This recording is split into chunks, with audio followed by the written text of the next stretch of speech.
মদিনার বাজারে উট বিক্রি করার জন্য একজন গরিব ব্যবসায়ী গ্রাম থেকে মদিনায় এসেছে। উনি যখন মদিনার বাজারে প্রবেশ করবে তখন ওনার সামনে আবু জাহেল হাজির। আবু জাহেল বলতেছে, ভাই ব্যবসা করেন আর যাই করেন, এই মদিনার জমিনের মধ্যে একজন জাদুকর আছে, তার কাছে কিন্তু ঘেঁষা যাবে না, যাওয়া যাবে না। এই জাদুকর এমন জাদুকর, আপনি তার চেহারার দিকে তাকানোর সাথে সাথে নিজের বাপ দাদার ধর্ম ছেড়ে দিয়ে তার ধর্ম গ্রহণ করবেন। ব্যবসায়ী বলতেছে, ভাইজান আমাকে মাফ করবেন, আমি একজন ব্যবসায়ী মানুষ, গরিব মানুষ, দুইটা উট নিয়ে এসেছি, বিক্রি করব, আমি আমার ধর্ম টর্ম পরিবর্তন করতে পারবো না। এইটা বলে ব্যবসায়ী সামনের দিকে হেঁটে যাচ্ছেন। পিছন থেকে আবু জাহেল তাকে ডাক দিয়ে বলতেছে, ভাই দাঁড়ান, একটু দাঁড়ান। এখন ওই লোক দাঁড়াইছে, দাঁড়াই বলতেছে, ভাই। আবু জাহেল বলতেছে, আমার তো দুইটা উটের প্রয়োজন, তো আপনার উট দুইটা পছন্দ হয়েছে, আপনি আমার কাছে বিক্রি করেন। এখন ব্যবসায়ী মনে মনে চিন্তা করে, হ্যাঁ এটা তো ভালো কথা, তাহলে তো আর বাজারে যাওয়া লাগতো না।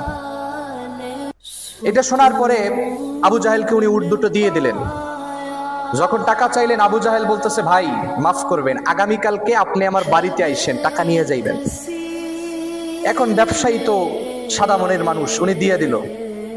পরের দিন যখন ব্যবসায়ী আবু জাহেলের বাড়িতে গেছে, যাইয়া বলতেছে, ভাইজান আমার টাকাটা দেন, আমার উটের পাওনা টাকাটা দেন। তখন আবু জাহেল বলতেছে, ভাই মেহেরবানি করেন, আগামীকালকে আসেন। এখন ওই উটের ব্যবসায়ী বেচারা কি করবে, বান্ধা মানুষ, উনি আগামীকালকে আবার এসেছে। তো আবু জাহেল তো বাটপার, ওই বলতেছে, ভাই আপনি আগামীকালকে আইসেন। এখন এই উটের ব্যবসায়ী বুঝতে পারছে যে আবু জাহেল হচ্ছে টাটকা বাটপার, এর মতো বাটপার আর মদিনার জমিনের মধ্যে নাই। এখন উনি কি করবেন, এদিক সেদিক নরবরে অবস্থায় ঘোরাফেরা করতেছে। একজনকে জিজ্ঞেস করলো, ভাই আপনাদের মদিনার জমিনের মধ্যে কোনো সালিশ ব্যবস্থা করে এরকম কোনো গুণী জ্ঞানী নেতা খেতা মানুষ নাই? একজন বলতেছে, হ্যাঁ ওই যে বটগাছের নিচে দুইজন বসে রয়েছে, ওনাদের কাছে গেলেন। ওনারা হচ্ছে, একজন হচ্ছে উতবা আর একজন হচ্ছে আবুল আহাব। ওনাদের কাছে গেলেন, যাই বলতেছে, ভাই এই অবস্থা, একজনকে আমি উট বিক্রি করেছি, সে আমার টাকা দিতেছে না।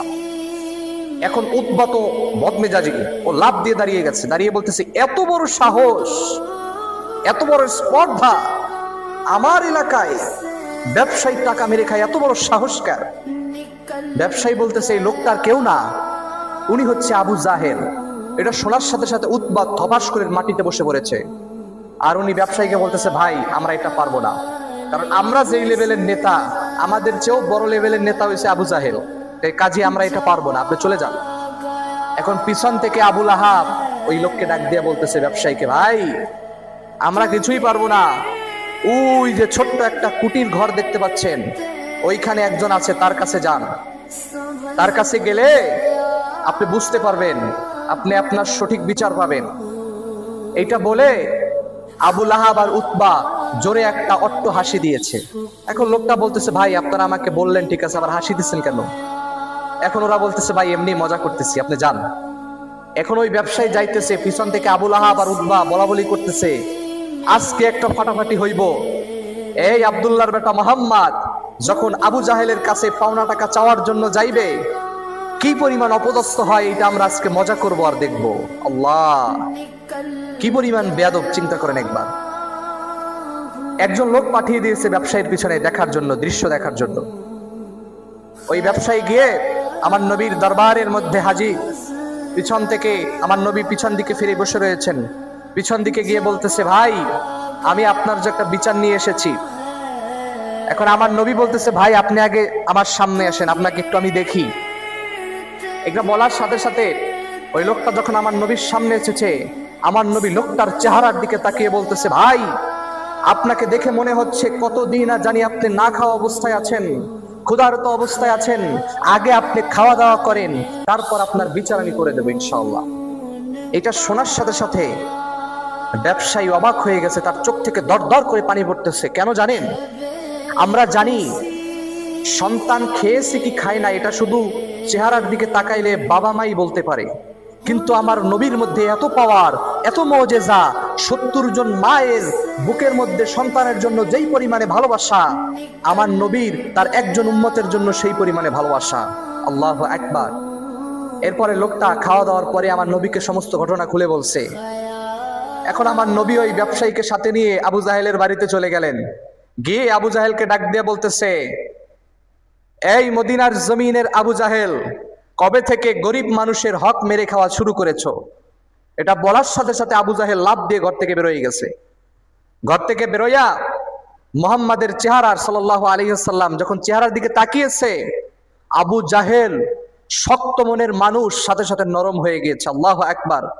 নরম হয়ে শুধু মুখ থেকে একটা কথাই বলেছে, হাই মুহাম্মদ সাল্লাল্লাহু আলাইহি ওয়াসাল্লাম, তুমি দাঁড়াও, আমি এক্ষুনি এই ব্যবসায়ীর টাকা নিয়ে আসতেছি। আল্লাহু আকবার। আবু জাহেল ঘর থেকে টাকা নিয়ে আসলেন, ব্যবসায়ীকে দিলেন।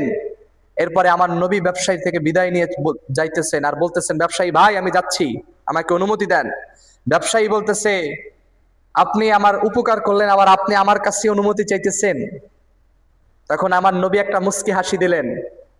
ব্যবসায়ী নবী যখন কিছু দূর হেঁটে গেলেন, ব্যবসায়ী পিছন থেকে আমার নবীকে ডাক দিয়ে বলতেছে, হাই আব্দুল্লাহর বেটা মোহাম্মদ, তাড়াতাড়ি আপনি দাঁড়ান, আপনার সাথে আমি মোলাকাত করতে চাই। তখন আমার নবী দাঁড়ালেন। ওই ব্যবসায়ী আমার নবীর পায়ের উপরে গিয়ে পড়লেন, পায়ের মধ্যে চুমু খাইতেছেন আর বলতেছেন, ইয়া রাসূলুল্লাহ, ইয়া হাবিবাল্লাহ, আমি আপনাকে চিনতে পারি নাই। এই আবু জাহেল আপনার সম্বন্ধে কথা বলেছে, আমি আপনাকে চিনতে পেরেছি, আমি আপনাকে ভালোবাসতে পেরেছি। আপনি আমার হৃদয়ের দরজা খুলে দিয়েছেন এবং তাড়াতাড়ি, আমি আপনার জাদুবিদ্যার মধ্যে পড়েছি কিনা জানি না, তবে আমি আপনার প্রেমের মধ্যে পাগল হয়ে গেছি।